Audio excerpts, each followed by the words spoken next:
बिस्मिल्लाहिर्रहमानिर्रहीम अस्सलाम वालेकुम नाज़रीन, मैं हूं अहमद फवाद और आप देखते हैं मुझे मेरे यूट्यूब चैनल और फेसबुक पेज पर। नाज़रीन, कुछ बड़ी अहम खबरें हैं जो कि आज की इस व्लॉग में आपके साथ शेयर करूंगा। सबसे पहला मामला तो जस्टिस आयशा मलिक साहिबा के हवाले से है।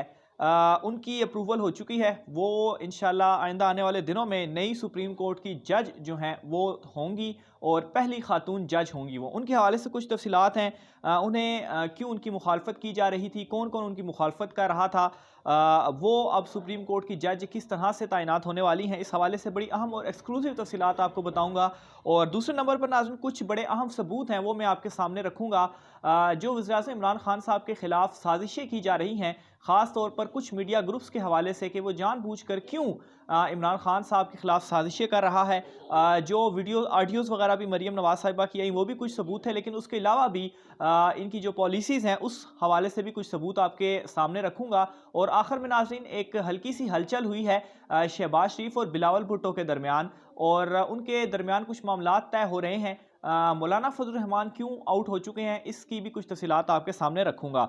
तो सबसे पहले नाज़रीन जस्टिस आयशा मलिक साहिबा के हवाले से तफसीलात आपको बताऊँ तो मामला नाज़रीन कुछ इस तरीके से है कि इजलास हुआ था। चीफ जस्टिस गुलजार अहमद साहब उसमें मौजूद थे और जस्टिस आयशा मलिक साहिबा की तैनाती के हवाले से तो कुल 9 मेंबरान थे, जिनमें से 5 और 4 की निस्बत से जो फैसला था वो हुआ।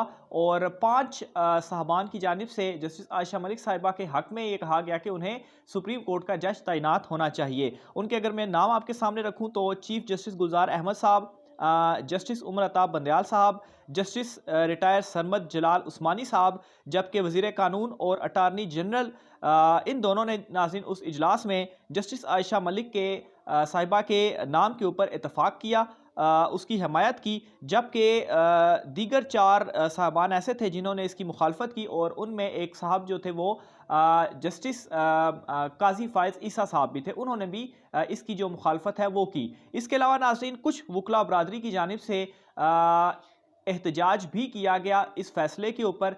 अदालत का बाइकआउट भी किया गया, अदालत में पेश भी नहीं हुए। और उनकी जानिब से जो मौक़िफ़ अपनाया गया था वो ये था कि सीनियरिटी के ऊपर जस्टिस आयशा मलिक साहिबा को जो है वो उनका नंबर नहीं बनता, किसी और जज साहब को लगाया जाए। एक तो नाज़रीन इस हवाले से 2 चीज़ें मैं आपके सामने जो है वो वाज़ेह कर दूँ। एक तो फ़ारूक नसीम साहब की जानिब से सीनियरिटी के असूल से मुतल्लिक़ वाज़ेह किया गया, और कुछ मज़ीद चीज़ें मैं भी आपके सामने जो है वो रखूँगा। तो फ़ारूक नसीम साहब की जानिब से ये कहा गया कि सीनियरिटी का जो असूल है, इस हवाले से सुप्रीम कोर्ट ऑफ पाकिस्तान का एक वाज़ेह फ़ैसला मौजूद है, और उस फ़ैसले में सुप्रीम कोर्ट ये वाज़ेह कर चुकी है कि हाई कोर्ट के जज की सुप्रीम कोर्ट में तकर्री पर सीनियरिटी का जो असूल है वो मतलब नहीं। और अगर इस हवाले से किसी को इतराज़ है तो वो फिर basically supreme court of Pakistan के फैसले के ऊपर एतराज़ है तो वो उसके खिलाफ जो है वो नज़रसानी अपील दायर कर सकता है।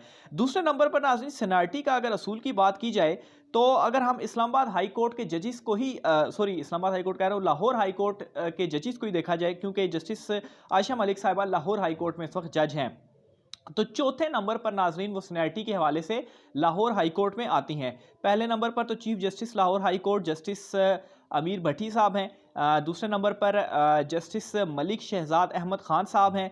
तीसरे नंबर पर जस्टिस शुजात अली ख़ान साहब हैं, और चौथे नंबर पर जस्टिस आयशा मलिक साहिबा हैं। लेकिन नाज़रीन चूँकि ये पहली खातून जज हैं माफ़ कीजिएगा, 75 सालों में नाज़रीन तकरीबन ये ऐसा हुआ है कि पहली मर्तबा सुप्रीम कोर्ट में कोई पहली खातून जज जो हैं वो नामज़द हुई हैं, वो आने वाली हैं बतौर जज। और सीनियरिटी का अगर असूल का अगर हम इसको देखा जाए तो सीनियरिटी जो है वो फिर खातून जजिस में जो है वो इनको देखा जाना चाहिए, ना कि मर्द जजिस में इनका जो कंपैरिजन है वो होना चाहिए। और अगर खातून जजिस के हवाले से हम कंपैरिजन करें तो इस वक्त लाहौर हाई कोर्ट में देखा जाए तो सबसे सीनियर खातून जजिस में अगर कोई है तो वो जस्टिस आयशा मलिक साहिबा हैं। और फिर उसके बाद नाज़रीन 8वें नंबर पर एक और खातून जज साहिबा आती हैं, जस्टिस मिस आलिया नीलम साहिबा। तो इस हवाले से नाज़रीन खातून में देखा जाए तो जस्टिस आयशा मलिक साहिबा जो हैं वो सीनियर हैं। और दूसरे नंबर पर नाज़रीन एक तो इस चीज़ को अप्रिशिएट होना चाहिए कि पहली मर्तबा कोई खातून जज जो है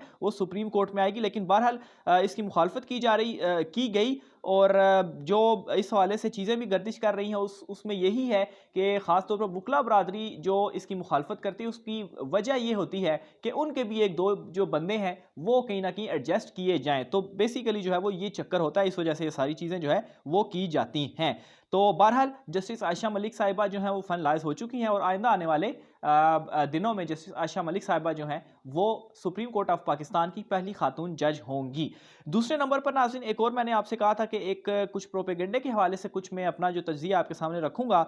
तो मामला नाज़रीन कुछ इस तरीके से है कि इमरान खान साहब की जानिब से कल ये कहा गया था, एक इजलास हुआ था, उसमें उन्होंने कहा था कि आइंदा जो आने वाले 3 माह हैं वो बहुत इंपॉर्टेंट हैं और उनके जो फ़ौज के साथ ताल्लुकात हैं वो काफ़ी जो है वो मिसाली हैं। इस हवाले से नाज़रीन दो जो लीडिंग न्यूज़पेपर्स हैं उनकी जो लीड स्टोरी थी वो मैं आपके सामने रखूंगा। एक तो नाज़रीन दुनिया न्यूज़ की मैं आपके सामने रखता हूँ। दुनिया न्यूज़ जो अपनी लीड यानी कि न्यूज़पेपर में सबसे कोई इंपॉर्टेंट न्यूज़ जो बिल्कुल फ्रंट पेज पे और टॉप पे और बड़े अल्फाज में जो लिखी जाती है, यानी कि सबसे मेन और सबसे इंपॉर्टेंट जिस न्यूज़ स्टोरी को दिया जाता है वो ये स्टोरी होती है, ठीक है। इसमें वो ये अपनी उस पे लिखते हैं जी कि हुकूमत के लिए 3 माह इंतहाई अहम, और फिर उसके बाद वो आगे कहते हैं जी कि आर्मी चीफ मजीद तोसी का अभी नहीं सोचा, नवंबर काफ़ी दूर है। ये भी एक क्वेश्चन जो है वो इस हवाले से कहा था कि आर्मी चीफ की तोसी के हवाले से क्या कहते हैं, तो इमरान खान साहब ने कहा था नवंबर दूर है, इस हवाले से बाद में हम देखेंगे। मजीद वो आगे अपोजिशन लिखते हैं, अपोजिशन तहरीक अदम एतमाद लाए हम हाजिर हैं, एहतसाब मुकम्मल ना होना हमारी सबसे बड़ी नाकामी है। अच्छा, फिर दूसरी में जंग की आपको इसी तरह से स्टोरी बताता हूँ। तो जंग लिखता है कि 3 माह अहम फौज से ताल्लुकात मिसाली।